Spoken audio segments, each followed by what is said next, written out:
You won't believe what happened when our power-hungry HOA president decided to bulldoze my disabled sister's wheelchair ramp while she was away at work. But what this entitled neighbor didn't realize was that my sister wasn't just any resident. She was the state governor, and this was about to become the biggest mistake of Karen's HOA career. But how did the entire neighborhood end up involved in a national scandal? Welcome to my channel. Please subscribe if you want more Karen and HOA stories. The bright yellow piece of paper stuck to our front door made my blood boil. It was the fifth HOA violation notice this month, all about my sister Sarah's wheelchair ramp. I crumpled it up and tossed it in my growing collection of Karen Thompson's official warnings as I heard Sarah's electric wheelchair whirring up the ramp behind me. Another love letter from our wonderful neighbor, Sarah asked with a tired smile.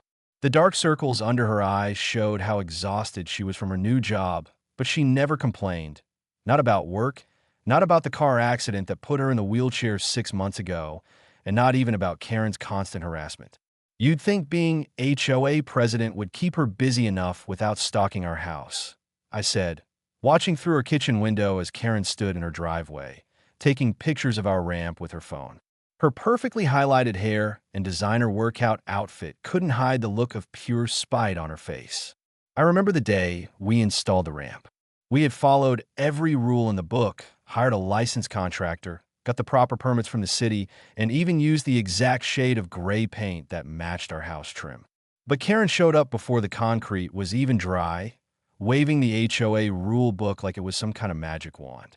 Section 8, paragraph 3 clearly states that all external modifications must be approved by the board, she had said, her voice dripping with fake concern. We have to maintain our property values, you understand. What really got under my skin was how Karen kept accidentally scheduling the HOA meetings about our ramp for times when Sarah couldn't attend. Not that Sarah could have gone anyway. She was too busy running the state. Yeah, that's right. My sister isn't just any homeowner. She's the governor. But we kept that quiet in the neighborhood, wanting to maintain some privacy during her recovery. Last week, I caught Karen measuring the ramp with a tape measure at 6 a.m. When I confronted her, she claimed she was just doing her duty as HOA president. I started documenting everything after that, taking videos, saving her notices, and keeping a detailed log of every interaction. Something in my gut told me we'd need it. This morning was different, though.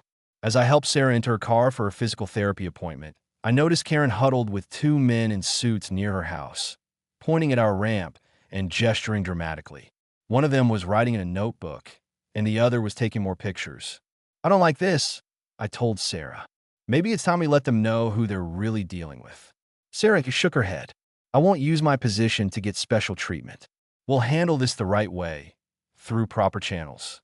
But as I watched Karen's triumphant smile while she handed thick manila envelopes to the men in suits, I couldn't shake the feeling that following the rules might not be enough this time. I pulled out my phone and started recording, catching Karen's voice carried across our yards on the morning breeze. Yes, we'll need that bulldozer here first thing tomorrow morning. The board has already approved the removal. My heart stopped. They wouldn't really tear down a wheelchair ramp, would they? As Sarah's car disappeared around the corner, I rushed inside to check our security cameras and grab our folder of permits. But what I found in our files would change everything. A discovery that would make Karen wish she'd never heard of us. I was eating breakfast when I heard the rumbling of heavy machinery outside our house. My spoon clattered against the bowl as I rushed to the window, and my heart nearly stopped. There was Karen, standing in our front yard with her signature red blazer and perfectly styled blonde hair, pointing at our wheelchair ramp while a man in a construction hat nodded along. I grabbed my phone to record everything as I ran outside. The morning sun was barely up, and most of our neighbors were still asleep. A bright yellow bulldozer sat in our driveway, its metal blade gleaming menacingly.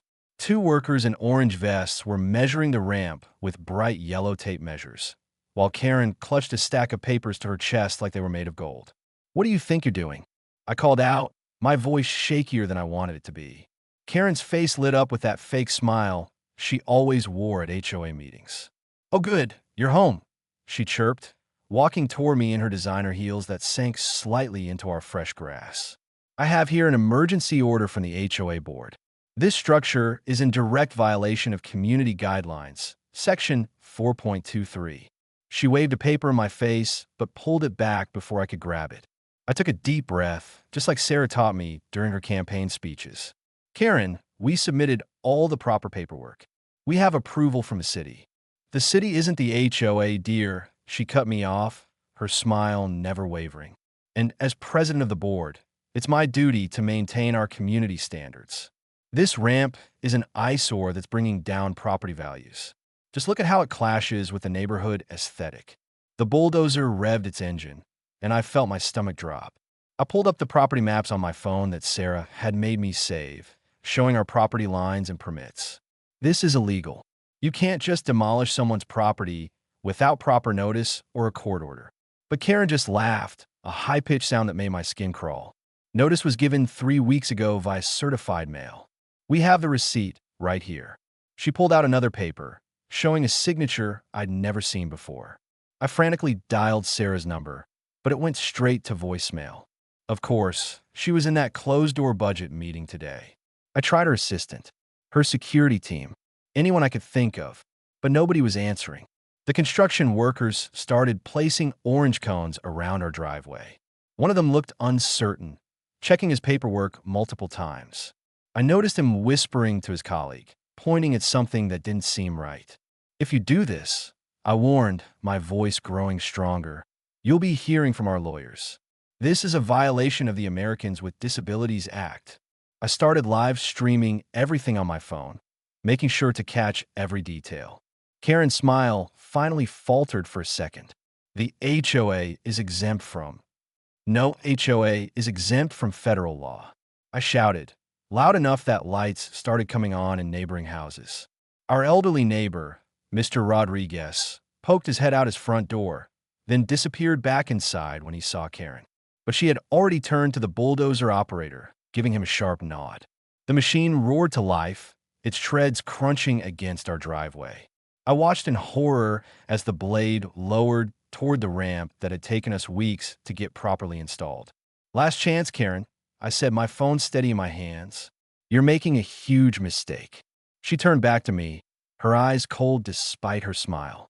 The only mistake was allowing this monstrosity to be built in the first place sometimes. People need to learn that rules exist for a reason. The bulldozer blade caught the edge of the ramp with a horrible screech of metal on concrete. I was still recording as chunks of our carefully constructed ramp began to crumble. What they didn't notice was Mr. Rodriguez had returned with his own camera, and more neighbors were gathering, phones raised. Just then, my phone buzzed with a text. It was from Sarah's head of security. Stay calm. Keep recording. Help is 3 minutes out. I smiled for the first time that morning, watching Karen direct the destruction of our ramp like a conductor in an orchestra. She was so focused on her victory that she didn't notice the black SUVs turning onto our street or the distant sound of sirens growing closer. Sometimes the biggest mistakes come from the smallest bits of missing information, like not knowing your seemingly ordinary neighbor is actually one of the most powerful people in the state. And Karen was about to learn that lesson the hard way. I'll never forget the moment our quiet suburban street turned into what looked like a scene from a movie. Just as Karen was busy high-fiving her chummy cronies over their successful removal of the eyesore, the first black SUV rounded the corner. Then another, and another. Red and blue lights started flashing everywhere. My hand was shaking as I pressed record on my phone. This was going to be good. The look on Karen's face changed from smug satisfaction to confusion as 3 state police cruisers pulled up, followed by 5 identical black government vehicles. The neighbors who had been peeking through their curtains all day now spilled onto their front lawns. Everyone knew something big was about to happen. What is all this? Karen demanded, her voice cracking slightly. This is a private neighborhood matter. That's when Sarah's lead security detail stepped out, scanning the area before opening the back door of the center SUV. The street fell dead silent as my sister rolled out in her wheelchair, wearing her official governor's blazer and the stern expression I'd only seen her use during major press conferences. Actually, Mrs. Thompson, Sarah's voice rang out, clear and strong, This became a state matter the moment you violated federal disability protection laws. She wheeled forward, her security team moving in perfect formation around her, not to mention destroying state property without authorization. Karen's face went through about 5 different emotions in 3 seconds. State property? She squeaked. Yes, Sarah continued, pulling out her phone. Would you like to see the deed, or should we discuss the Americans with Disabilities Act first? I'm particularly familiar with Title II, having just signed new state protections last month. The crowd of neighbors grew larger. I spotted at least a dozen phones recording everything. Mrs. Jenkins from across the street was already live on Facebook. But the HOA bylaws clearly state. Karen stumbled backward, clutching her precious violation notices. Interesting you should mention those, Sarah cut in, motioning to her assistant, who stepped forward with a thick binder. My legal team has been reviewing your HOA's bylaws all afternoon. Would you like to know what we found? I watched as Karen's HOA board members started quietly backing away from her. Smart move. Multiple violations of state housing laws. Discriminatory practices. Sarah paused for effect, and she continued, irregular financial records going back 3 years. The crowd gasped. I zoomed in on Karen's face with my phone as it turned whiter than those violation notices she loved so much. I didn't know, Karen sputtered, that I was the governor. Sarah finished for her. Or that bulldozing a disabled person's access ramp without proper notice or permits is a federal offense. 2 state investigators stepped forward, notebooks in hand. Behind them, I could see news vans starting to pull up at the end of our street. Mrs. Thompson, one investigator, spoke up. We'll need you to come with us to answer some questions about today's events and these financial discrepancies. As Karen was led away, still mumbling about property values and HOA bylaws, Sarah turned to address the gathered crowd. She looked every bit the leader she was, even sitting in her wheelchair, surrounded by the rubble of our ramp. My fellow neighbors, she began, today we have an opportunity to discuss what community really means. She gestured to the destroyed ramp. This isn't just about me or my access to my home. This is about every person's right to live with dignity in their own community.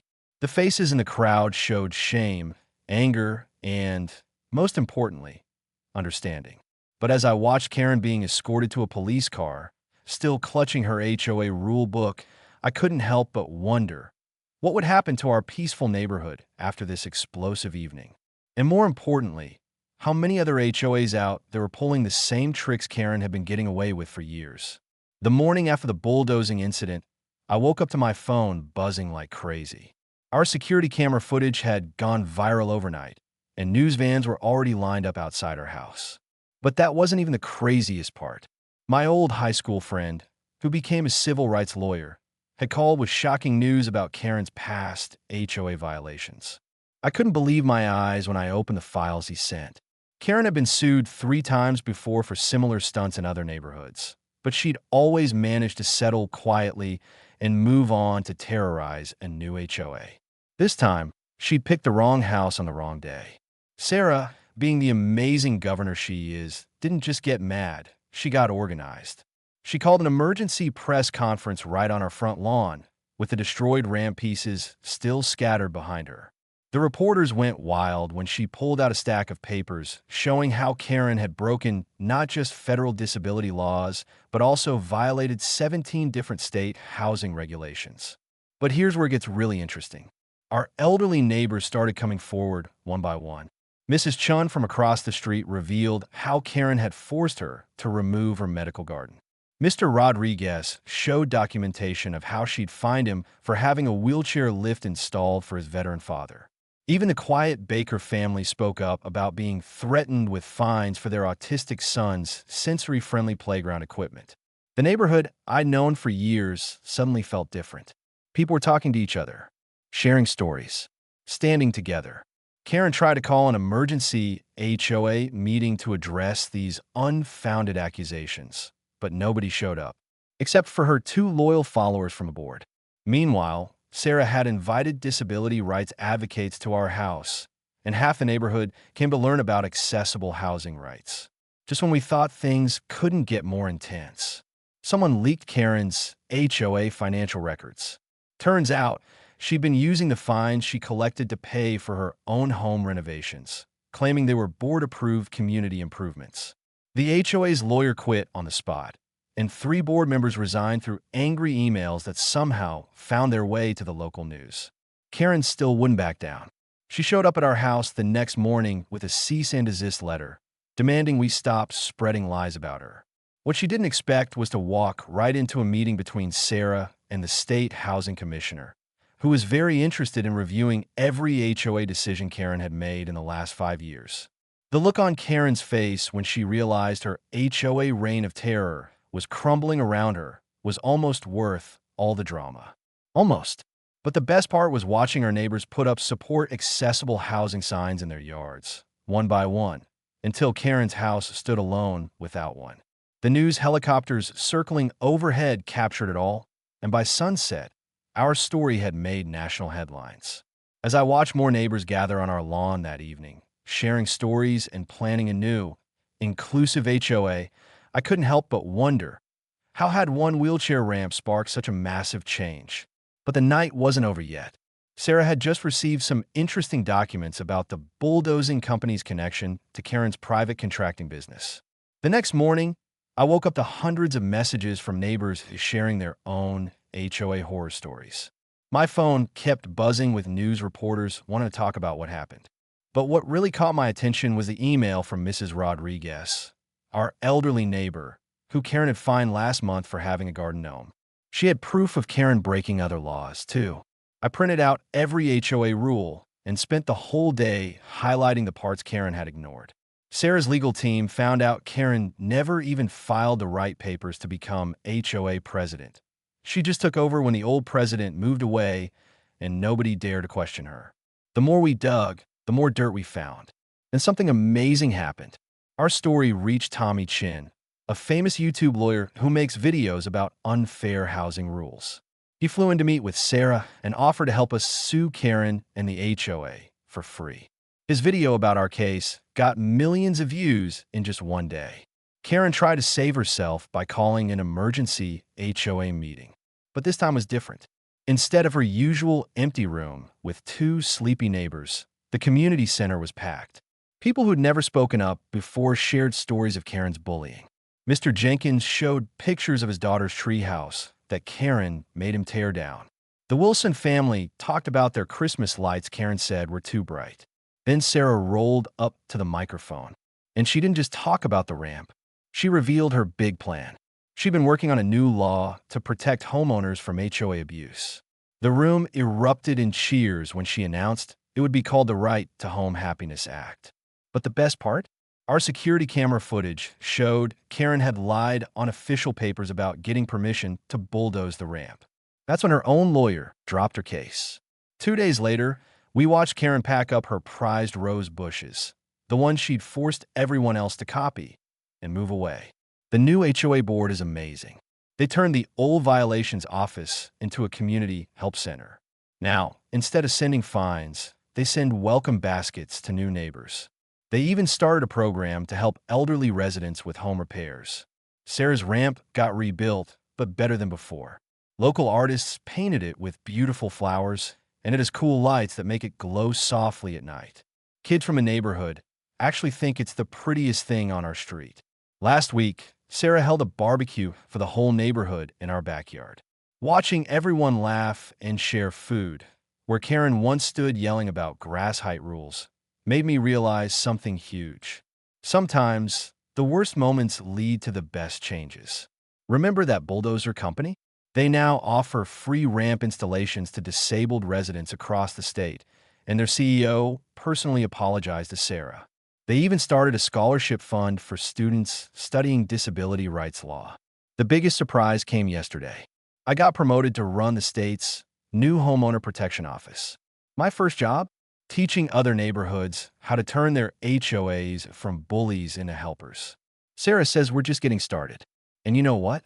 Looking at how much has changed in just 1 year, I believe her. Our story even made it into school textbooks as an example of standing up to unfair rules. But the real victory isn't in the headlines or the new laws. It's in the little things, like seeing Mrs. Rodriguez's garden gnome army grow bigger every week, or watching kids play freely on their front lawns without fear of violation notices. Karen's old house just sold last week. The new family? They have 3 kids, 2 dogs, and guess what's in their front yard? A wheelchair ramp for their grandmother. Nobody complained. Instead, 5 neighbors showed up to help them unpack. That's when I knew. We didn't just change an HOA. We changed minds.